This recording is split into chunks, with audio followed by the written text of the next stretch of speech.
Well, good day, and I'm surprised that I'm glad the audio worked out better last time, but I'm surprised that simple like research notes went over so well. So today I just happened to be watching on a Hindu channel. It's how they list themselves, and they were having a seminar on karma yoga. This idea is chapter 3 of the Bhagavad Gita. Um, I've said for years, if you listen to the podcast, that karma yoga is the most important, right? It's how all of those yogas, like the other yogas, are. I'm oversimplifying, but just follow me here for a reason. The other yogas are oversimplified into a movement and a state of mind, whereas the karma yoga is the implementation of the insights and the awareness that we develop and work on. It's the implementation of it, the action.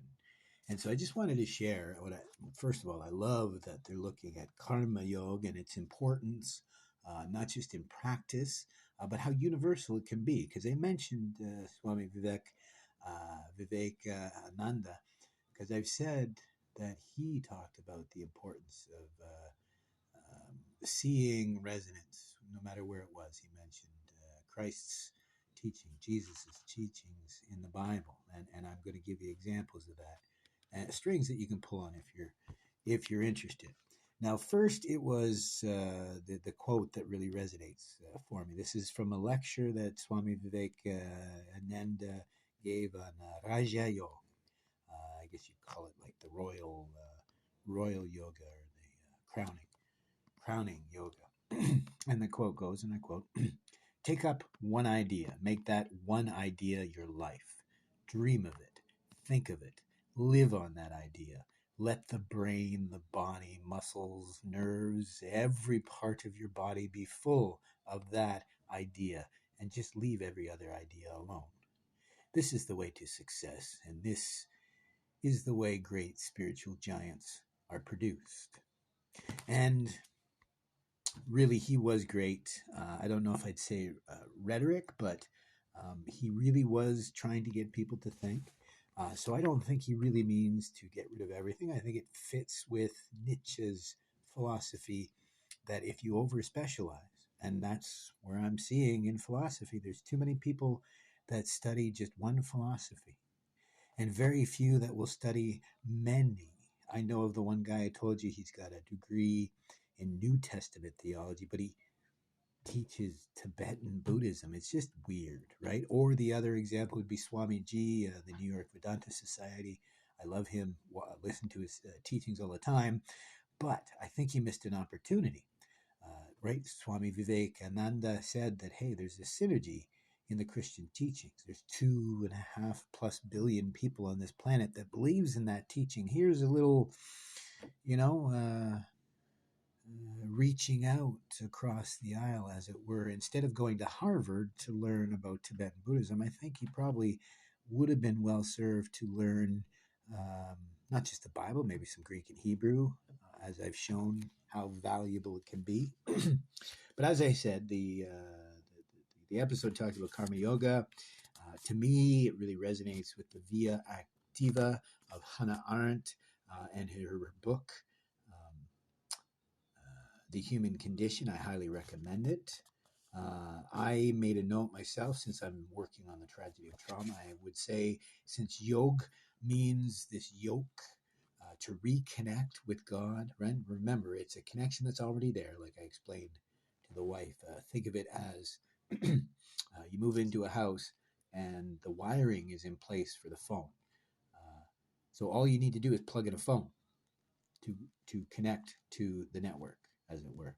You don't need someone to come out and set it up for you. It's anumana, coming to an understanding of something that you already knew. Anumana in Sanskrit, phronesis in Greek. So I call this the trauma is this disconnection from source, right? To reconnect with our source, with meaning, with purpose. So here's where it gets interesting. Passion, right? Passio in Greek is actually suffering and enduring. which is exactly this via activa, to Arendt, inspired by Nietzsche's amor fati, right? To love your fate, right? To Arendt, the same way of action, karma, is this via activa. She breaks it down to labor. Labor is the work or the action that we put in to live, right? Then work itself is what we build, what we create. Schatzen, to Nietzsche, um, truly, as you heard to Vivekananda, just living our passion is that building, that creation. And the action itself, by doing these things, we create our environment, we create our basho, to Nishitani and the Kyoto school of belief, this idea that is the place, right? To be in the place of action, ready for action. Resonated with Jung as well. He said place, Jung. Place was one of the most important things. Arguably, many shrinks have talked about this. But I love that the Greek passio is suffering and enduring, to carry one's cross. I think I've talked about that with the Canadian national anthem. It says, we know how to carry the sword, but we know how to stay our hand, and we know how to carry the cross, right? This is this reference to being able to carry our burdens, which truly is how we become a better creation, right? To Christians, it's the passion of the Christ. But what is that passion? It's the burden, it's the suffering, it's to carry that cross. It's an event, it's an occurrence, it's a phenomenon, right? We, the divine, this value, this passion. Passion is what we love. Affection, strong feeling, right? I've mentioned this works. Camus, if the world is absurd, then we just make our existence our meaning, our creation. Schatzen, to Nietzsche, was what we treasure in German, but to Nietzsche, it's what we create, what we value. We are the arbiters of meaning, right? So you can look at Galatians 2:16 in the New Testament and 5:19. It's not talking about faith alone that they reach this moksha, this enlightenment, this grace. It's talking about that works of the world, right? No, don't be of the world, just in it, right?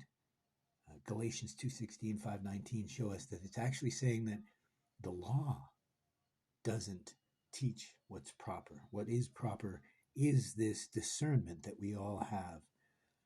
And you can look at Ephesians 2:9, 1 Timothy 6:18, and of course James 2:17, which it's not by faith alone, but by works.